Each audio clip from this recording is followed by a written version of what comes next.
Hey everybody, welcome back to Run and Gun. I'm JT and we are here in Adobe Lightroom Mobile, and I want to give you guys a pretty in-depth tutorial today about how to use Adobe Lightroom Mobile for beginners. So we're going to go through basically everything in Lightroom Mobile from import to export, and we're going to edit this Spider Gwen photo from New York City, and I'm just going to show you guys a little bit of everything in here so you can go through Lightroom Mobile and feel confident next time you open it up. So as you can see here, we have our Spider Gwen photo. I'm going to go back kind of to our main landing page here in Lightroom Mobile, and you can see on the left hand side we have the option of looking at all of our photos that we've imported. So if I click here, I can see all the images I've imported. I also have the option here of creating albums to organize my photos, and we'll take a look here at my Cape Canaveral photos. Here is my photo album from my dark and moody editing tutorial. I made an album for today's editing tutorial, and to create an album, I'll just click this plus sign here, and then I have the option of creating an album or a folder. So albums and folders are very similar to collections and collection sets in Lightroom Classic and Lightroom CC, where your photos are organized inside of your albums and your albums are all organized inside of folders. So again, to create that, just hit that plus sign, rename your album or your folder, whatever you want to, and then start throwing photos in your album. And right here you can see on the lower right hand side, I have the option of opening up my camera, and I'll have settings controlled by Lightroom, which is really awesome. I'll have manual control over my image, and I also have that little image with a plus at the bottom where I can import photos into my album. So let's open up our album here, and we can see it's selected, already open. And to edit a photo, let me click the Spider Gwen photo, and I have my information opened up. I can just tap to see the image. I can double tap to see a full resolution of our raw image here that I brought in straight off the camera. And I can also hit this little info, and you can see the info here. I can rate this image with different stars, 1 through 5. I can see the resolution, the settings. You can take a look. I shot this image on the Nikon Z6 and a 50mm 1.4. The actual settings were 1/100th of a second, f1.6, and ISO 100, but you guys can see all that right there. What I'm going to do now is hit the little info tab, and we're going to hit edit, and we will start editing this photo. Alright, so on the right hand side of your screen you can see all of your tools for editing, and all of these little icons correspond to a tool, and all of these tools are in Adobe Lightroom Classic and Lightroom CC. It's just a matter of relearning the icons. So if I go to the upper right here, this is where I do what's called selective editing and localized editing. Once I click that, I can click the little plus sign. I can click either a brush, a radial filter, or a gradient filter. So let's say I wanted to throw a gradient filter, or it's called a linear gradient here. I will click and drag on the photo, and you can see the red part, which is the part of the image that will be edited, and the area that is transparent will not be selected and not be adjusted by my edit. So I can go in, and as you can see, just brighten up the exposure. I can brighten up highlights, turn down the highlights, just in that selected region of my photo. So if I'm okay with that, I can hit the check mark down in the lower right. We can keep that. But in this particular image, I'm not going to keep these local edits. We're going to edit everything on a global level, but that would be how you make certain adjustments to selected parts of your image. You also have the option here with the Band-Aid. You can click that. This is the healing brush, and I can tap areas that, let's say, I want to remove. So let's go in here and show a little example. There's this little dot over here. I think I'm going to remove it. So let's hit that dot. And this is a little bit finicky and especially difficult to do when I'm recording a video. So I'm going to tap that dot again. And as you can see, I can go in here and I can refine the feathering of the brush. Again, it's all a matter of clicking and holding. And that is basically how you would use this tool for like dust removal and things like that. For now, I'm going to hit the trash button. So to zoom in and out of your image, I can double click to zoom out, double click to zoom in, and you can also just use your fingers to zoom using 2 fingers as well. So one of the other tools I use all the time is the crop tool, and you can drag from the corners, and right here I have a locked aspect ratio.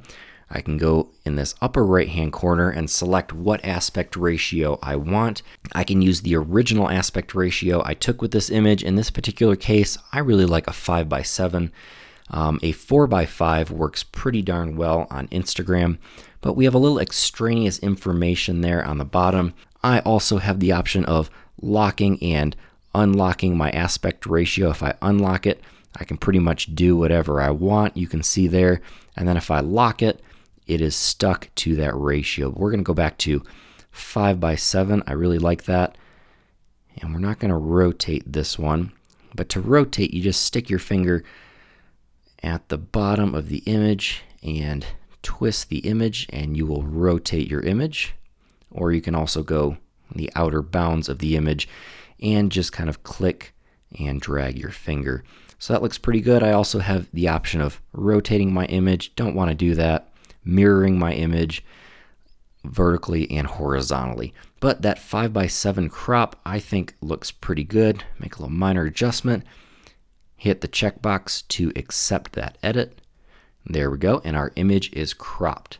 Now this next button that looks like a set of layers, I can load profiles for my image. We have a couple different options here. These are kind of like presets. You can just click and you can decide how much of this profile or preset you want applied to your image. I really don't use these all that often. I honestly don't use them at all. You can pick favorites, add little stars that pop up, and just organize these kind of how you want to. But I really don't use these. Like I said, I like going and I like doing all of my own edits and having as much control as possible.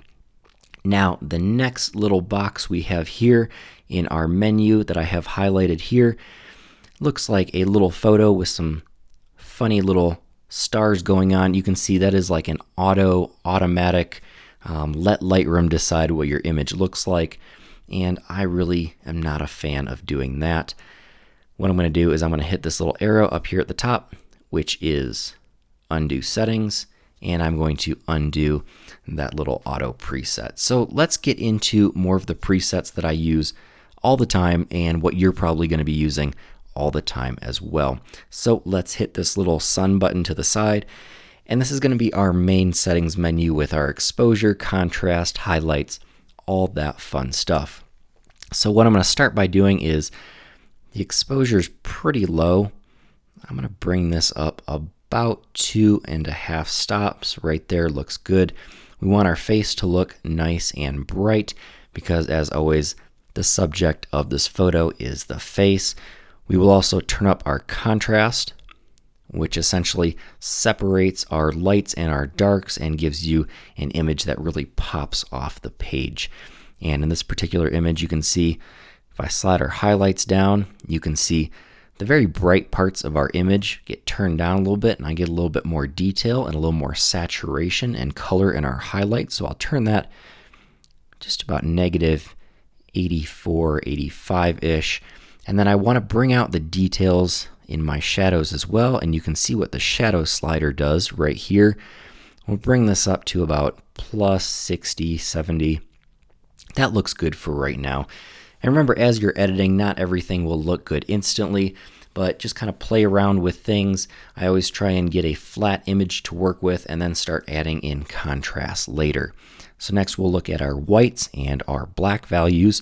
Now you can see our whites are the very, very brightest parts of our image. They're usually pure white. So if I play with that slider a little bit, I'm going to bring up our white values about halfway up, and I will bring down our black values a touch. You can see I can absolutely crush our black values and make those very contrasty, but those are the values that are darker than our shadows. So I'll add a little bit of contrast.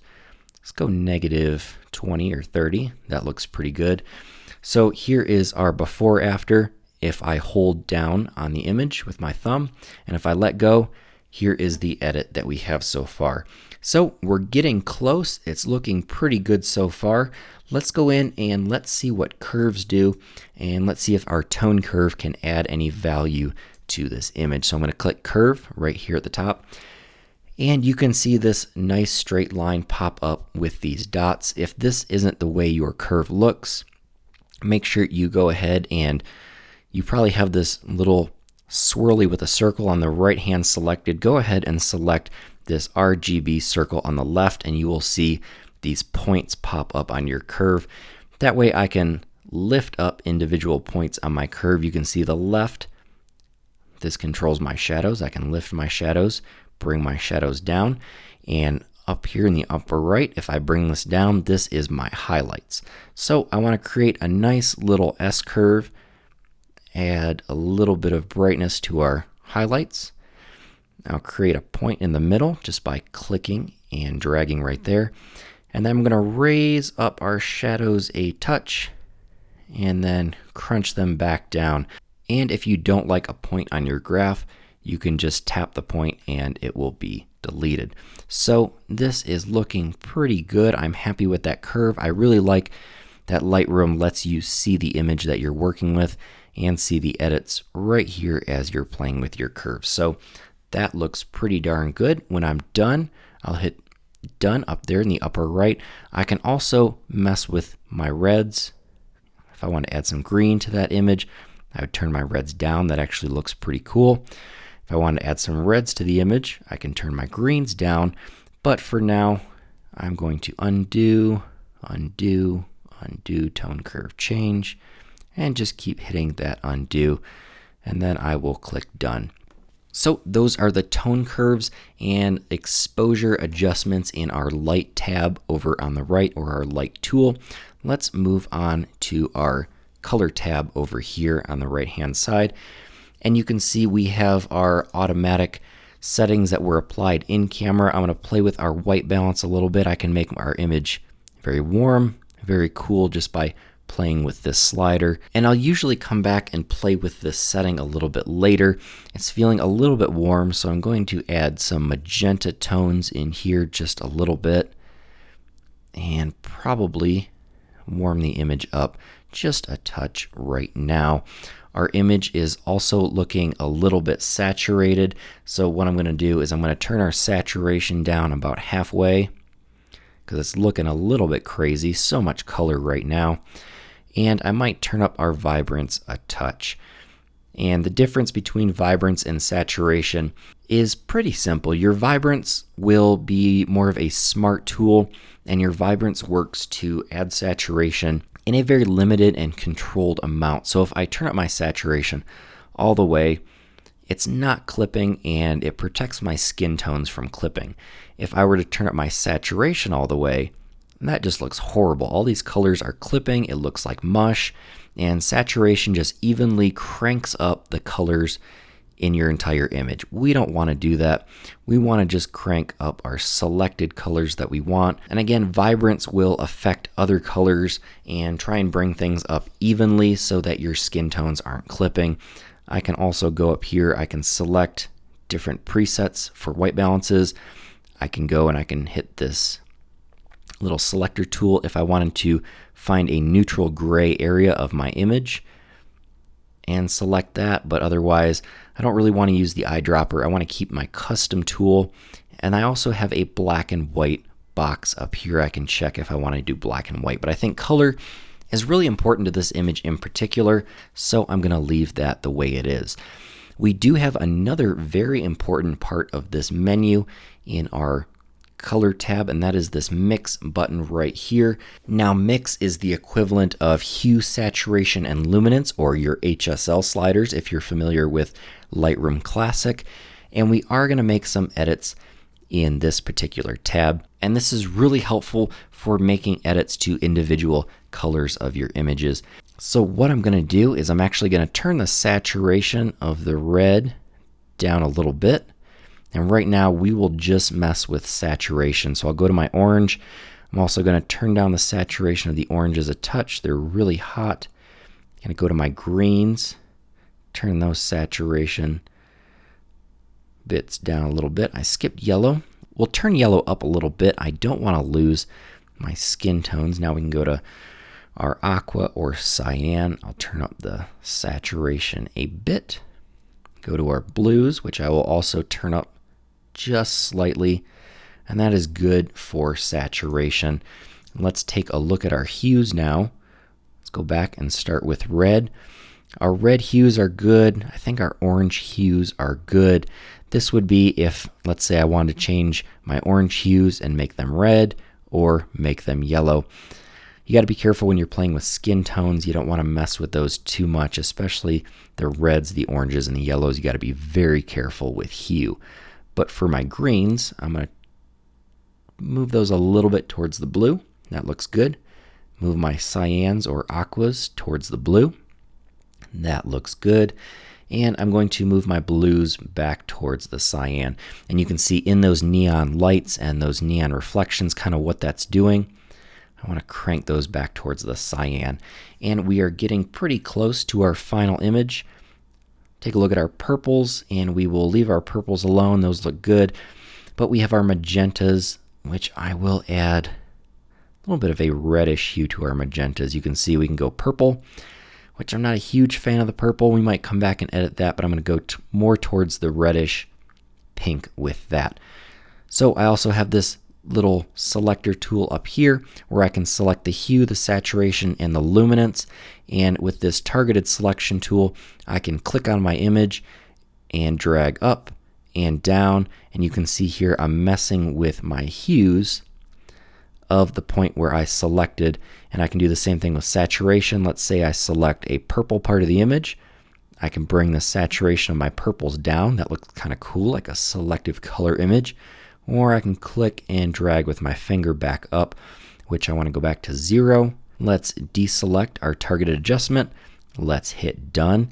And I think that is pretty good for our color temperature and everything else going on in this image. Now our next tab here that looks like a square with a circle inside is our effects tab.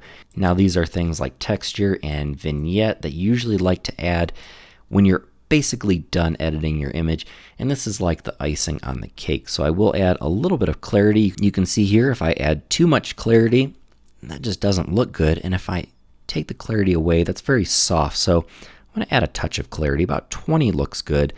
And then I'm going to play with this dehaze tool, which is a lot of fun. It works really well in fog. So if you had a very foggy looking image, it would add some contrast, sometimes some warmth. And if I turn it down, you can see I get kind of a flat, glowy image, and it takes that warmth away, which in this case looks kind of neat. So I'm going to go to about -25, and that just makes our image look nice and glowy, and that looks pretty cool. I'll also add a little bit of a vignette here. You can see if I go to the right, it makes a white vignette. If I go to the left, it makes a dark black vignette. That just kind of helps your subject's eyes focus on the part of the image that you want them to focus on. And I can also play with the midpoint, and that's where in the center of this image this vignette should be. Feather the edge of that vignette, make it nice and soft. And I can also go for a square vignette or a very rounded vignette by dragging left or right. I also have the option of adding grain to my image, a little bit of noise, don't really need that. And also for my vignette, I kind of skipped over this. I can play with the highlights. So if I have this all the way to the left, that means the vignette completely covers my highlights. But if I drag it to the right, it means my highlights will pop through and override my vignette. Let's take a look up here at split toning. Now, split toning is a lot of fun, but you can easily go overboard with it. So definitely be careful with split toning. But basically, you can change the colors of your highlights and saturation by adding a little bit of a tone to them. So let's add some tones to the highlights of this image. So let's select a hue. Let's go for like a bluish, kind of greenish tone. Yeah, a little more green. Add a little green to those highlights to see what it looks like. Yeah, that doesn't look all that great. Maybe I'll add some blue to the highlights. That looks a little bit better. And again, it's just clicking and dragging. And also the shadows, I'm going to add some purpley blue to the shadows and see how that looks.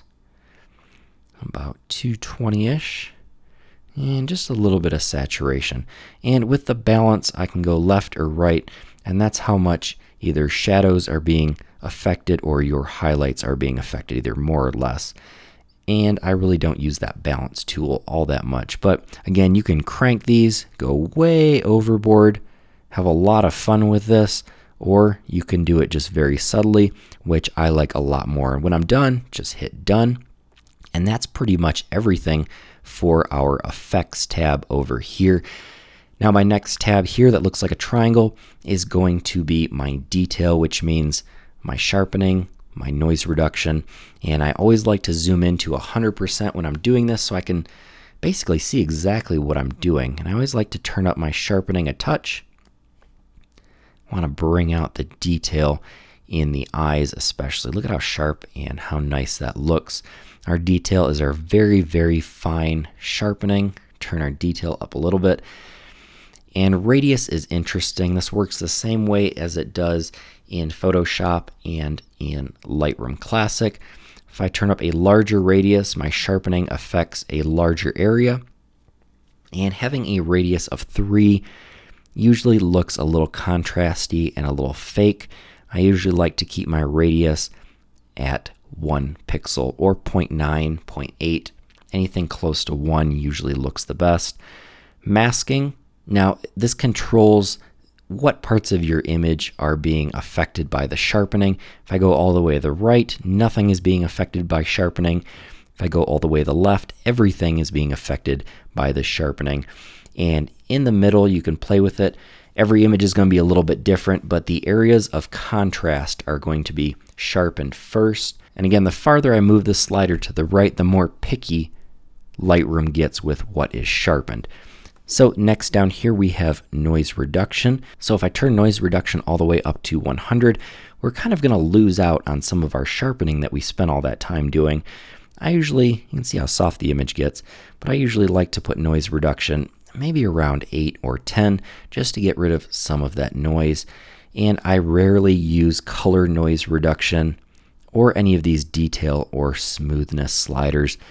Really not necessary. You really just need to know the basics of sharpening and noise reduction.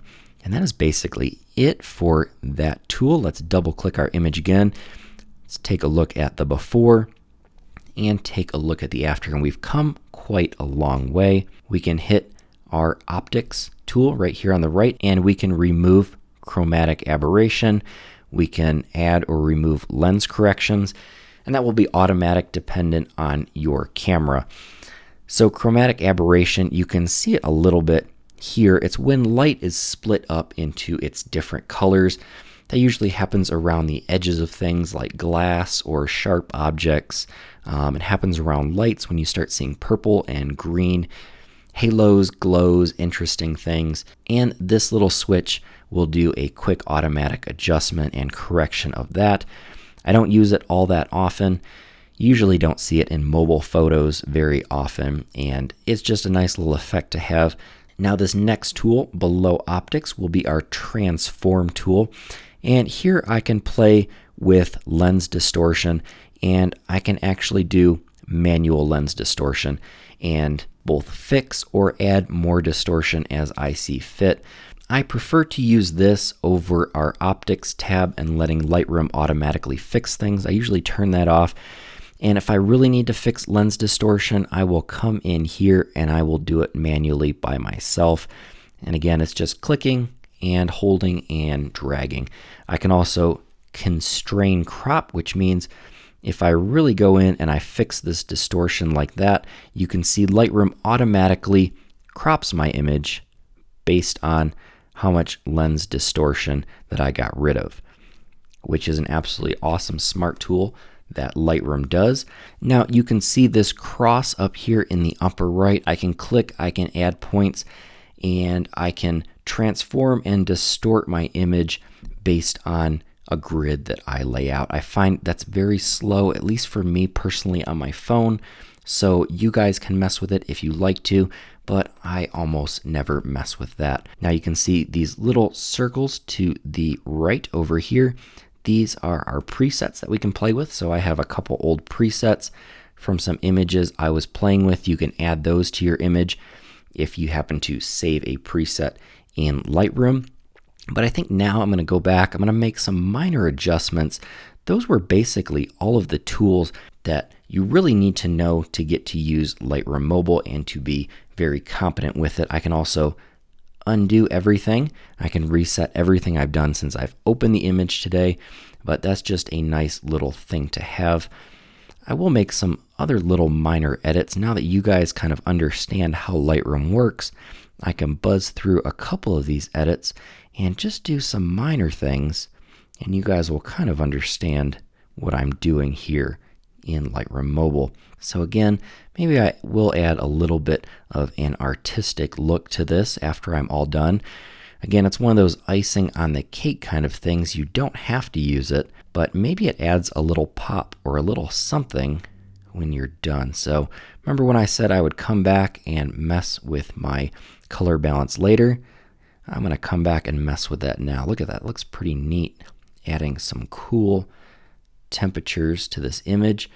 Let's play with our targeted adjustment tool. Play with our saturation a little bit. Select this part of our image right here. I will click and I will drag. Maybe I want to play with the luminance a little bit. Maybe I want to adjust the blues. Maybe I want to have the blues pop out more. So I, in this case, would select my blues and I can drag up or down.